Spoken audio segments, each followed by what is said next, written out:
नमस्कार विद्यार्थियों, मैं डॉक्टर धर्मपाल सिंह,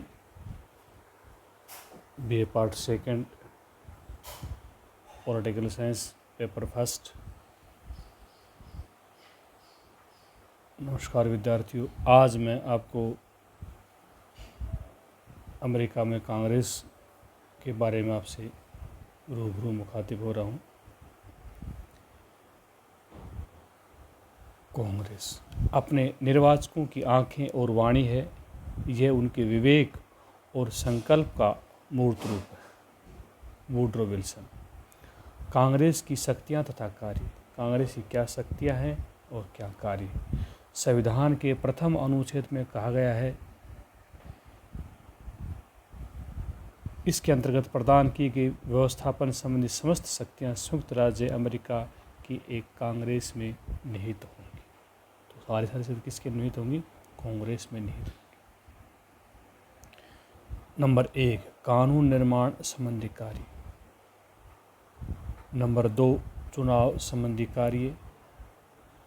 नंबर 3 है कार्यपालिका संबंधी कार्य। और नंबर 4 है प्रशासन का निर्देशन व नियंत्रण।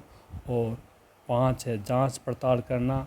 नंबर 6, नवीन राज्यों को संघ में प्रवेश देना। पहले, जैसा कि मैंने पूर्व कक्षा में बताया था, आगे पहले राज्य 13 थे और अब 50 हैं। दोनों सदनों के अनुशासन और कार्यविधि के संबंध में नियम बनाने का अधिकार। 8वां है वित्तीय कार्य और 9वां है न्यायिक कार्य। तो यह है कांग्रेस की शक्तियां तथा कार्य। कांग्रेस की शक्तियों पर सीमाएं। Limitations on the power of the Congress. Congress की शक्तियों पर क्या क्या सीमाएं हैं? नंबर 1, संवैधानिक सीमाएं हैं। नंबर 2, न्यायिक पुनरावलोकन की सीमाएं। हुज न्यायाधीश।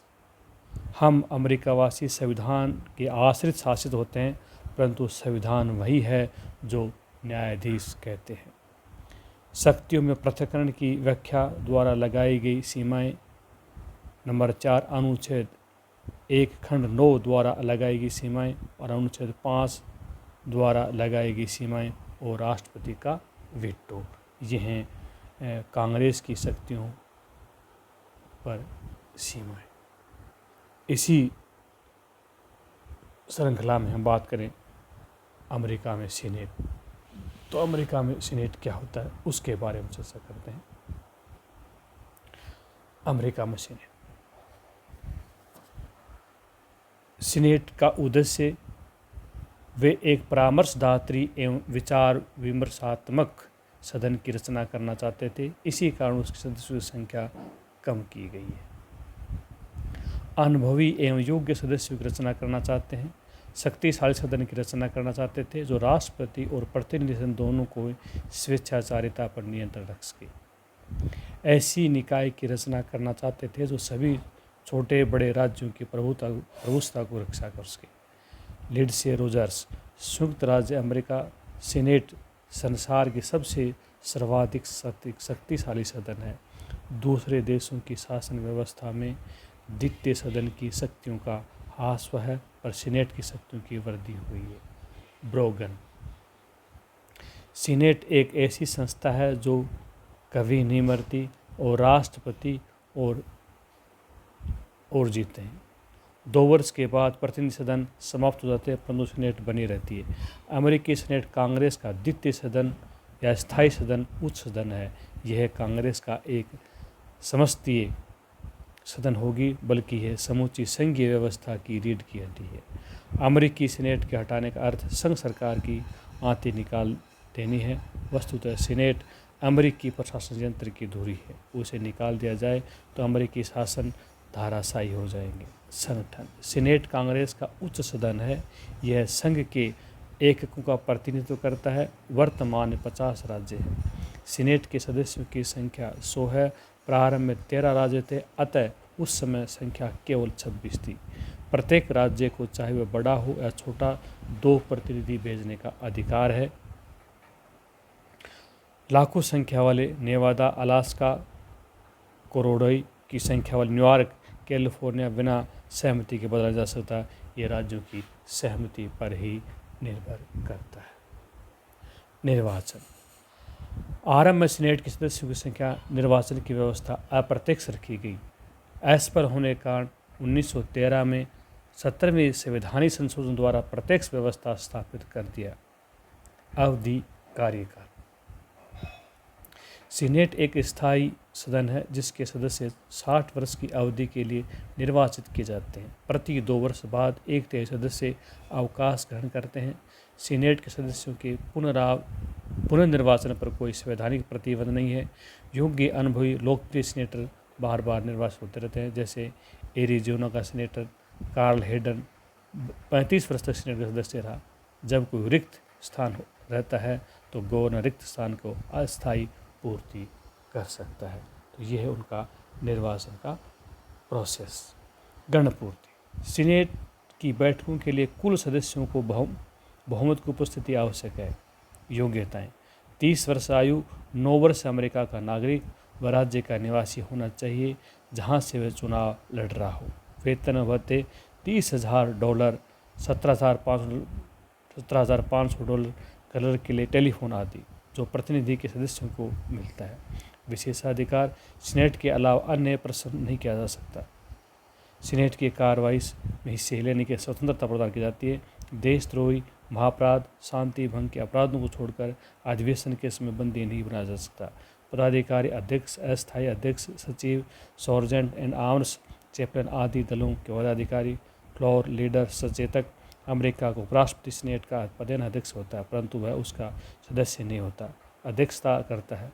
मतदान करने का अधिकार नहीं होता, केवल निर्णायक मत का अधिकार होता है, जिसका प्रयोग गतिरोध करता है। अमेरिका के प्रथम उपराष्ट्रपति जॉन एडल्स ने 20 बार निर्णायक मत का प्रयोग किया था।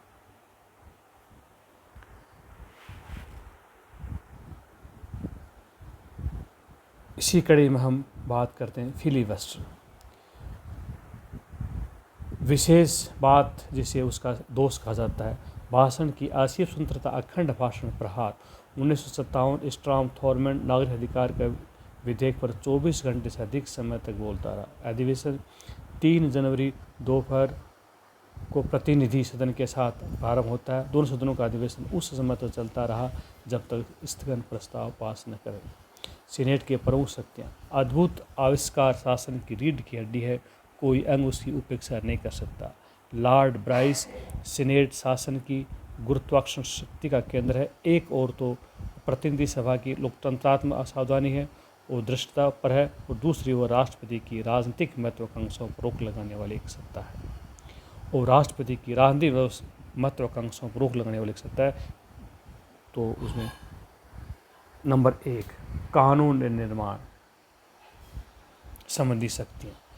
मुनरो सीनेट वह कार्य करने लगी जिसे संविधान नहीं चाहता था कि वह कार्य करे। कार्यपालिका संबंधी शक्तियाँ। लॉर्ड ब्राइस की रजामंदी के बिना प्रतिनिधि सभा कुछ भी कार्य पूर्ण नहीं कर सकती। इसके अवरोध से राष्ट्रपति मात खा सकता है। अन्वेषण की शक्ति। जांच, वाटरगेट कांड की जांच। न्यायिक शक्तियाँ। राष्ट्रपति एंड्रू जॉनसन पर महाभियोग लगाया पर असफल हुआ। ब्राइस कांग्रेस के शस्त्रागार का सबसे भारी शस्त्र कहा जाता है। निर्वाचन संबंधी शक्तियाँ। संवैधानिक शक्तियाँ। पदाधिकारी का चयन, नियमों का निर्माण एवं अनुशासनात्मक कार्रवाई। 1926 विलियम एस वेयर को बैठने में मना कर दिया। युद्ध एवं शांति संबंधी शक्तियाँ। दोष, फिलीबस्टर, बेलगाम होना। रोबिन्सन्स। एक बार जब कोई सीनेटर का सदस्य भाषण करना प्रारंभ कर देता है तो फिर वह सर्वशक्तिमान भगवान के अतिरिक्त अन्य कोई हस्तक्षेप नहीं कर सकता। टिलमैन वायरन पर कविता पढ़ते रहते हैं। हाफिलन कविताएं एवं निजी पत्र सुनाते रहते हैं। मोर्स तो 22 घंटे 26 मिनट बोलते रहे। सेनेट का शिष्टाचार अपने कोई उदासीन करना है। सीनेट समाज का दर्पण नहीं है। लैंड से आधे से अधिक सीनेटर वहाँ की 1.5 से कम जनता द्वारा चुने जाते हैं। लॉग रोलिंग, लकड़ी के गोल गोल लट्ठे को 2-4 मजदूरों द्वारा लुढ़काना। सीनेट की आलामकारी स्थिति, दोषपूर्ण रचना, 1.80 करोड़ वाले न्यूयॉर्क नेवाडा 20 लाख के समान बराबर बराबर नहीं होते। तो यह है अमेरिका की संघीय समाज के बारे में, सीनेटर के बारे में जानना। संघीय न्यायालय कानूनों का सही अर्थ और कार्यक्षेत्र को स्पष्ट और परिभाषित करने वाले न्यायालयों को बिना कानून निर्ज्ञान पत्र को समान है। अलेक्जेंडर हैमिल्टन किसी देश के शासन की अच्छाई या बुराई की असली कसौटी वहाँ की न्यायपालिका की स्वतंत्रता, निष्पक्षता और उसकी प्रतिष्ठा से की जाती है। सर्वोच्च न्यायालय की स्थापना 1789 के न्यायिक अधिनियम द्वारा की गई। प्रारंभ संख्या मुख्य न्यायाधीश सहित 6 थी। 1869 में संख्या 9 रही, जो आज तक है। नियुक्ति राष्ट्रपति करता है, पुष्टि सीनेट द्वारा आवश्यक है। 1968 राष्ट्रपति जॉनसन द्वारा नियुक्त फोर्टस स्वीकृति थी। कार्यकाल आजीवन सदाचार काल के केवल महाभियोग द्वारा ही ऐच्छिक त्यागपत्र कर सकता है। 70 वर्ष की आयु तक रह सकता है। योग्यताएं ख्याति प्राप्त वकील, कानून के अपराधक, टाकविल, अच्छे नागरिक, सत्यनिष्ठ होने से कुशल राजनीतिक होना चाहिए। वेतन कांग्रेस निर्धारित करती है। $40,000 पदावधि के वर्दी हो तो कटौती नहीं। 9 न्यायाधीश पर आरोप लगाए जा सकते और जिसमें 4 के विरुद्ध सफल हुए। शक्तियाँ कौन कौन सी शक्तियाँ हैं? प्रारंभिक क्षेत्राधिकार, अपीलीय क्षेत्राधिकार, अनिवार्य अपीलीय क्षेत्राधिकार और पुनरावलोकन। संविधान तथा अधिकारों के संरक्षक, उद्घोषणा निर्णय और प्रशासनिक कार्य और अन्य कार्य, ये थे संघीय न्यायालय। तो शेष बात हम कल अगले चैप्टर करेंगे। धन्यवाद।